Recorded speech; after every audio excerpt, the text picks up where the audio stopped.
Greetings, friends. I'm geofatboy for shavenation.com. I want your opinion and your assistance on this one.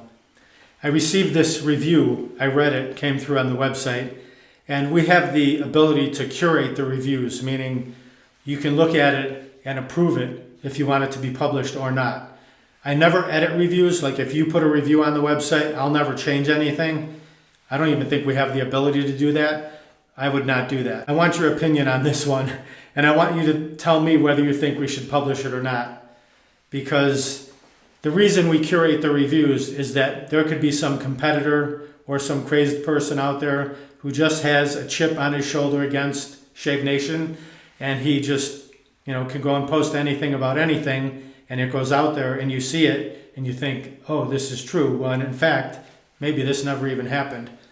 Kind of like AI now. You read something or you see a video or you see pictures and you're like, wow, is that even real or is that fake? Because you can't tell if it's fictitious or if it's real anymore.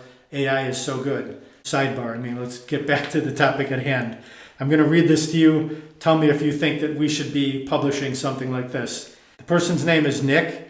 So Nick left a 1-star review. That's 1 out of 5. 5 being the best, 1 being the worst. The lowest you can go is 1. You can't go below that.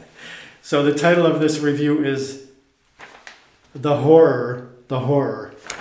And he goes on to say, I've used it several times and it chews my neck and chin up, even with Parasso pre-shave and plenty of water. One side feels like it shaves closer to the skin, while the other side rides higher and cuts into the skin. Never should have bought from eBay. About the Rockwell R1 butterfly safety razor, gunmetal or white chrome. I don't know which one he got because he didn't buy it from us. Otherwise I could look it up and tell you. So do you think that we should be publishing something like this? And it does really, to be honest, it irritates me that somebody would go and buy something somewhere else. And it's happened before many times. Amazon, eBay, another competitor, and then come to our website and leave a review, a negative review. So normally I curate that and I look and I see he didn't even buy it from us. So I'm not going to publish that. It just doesn't seem right to me.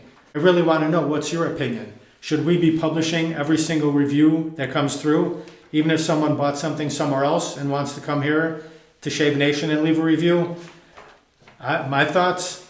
You know my thoughts. I don't even have to say anything. But I just thought I'd run it by all of you because it's always nice to get a second, third, fourth, fifth opinion. So thank you very much for bearing with me and listening to this review. Please like, comment, subscribe, share my videos with your friends. Over 900 videos, shaving and more. Thank you very much for watching. Visit shavenation.com for all your shaving supplies. I'm geofatboy. Have a great shave. Have a great day.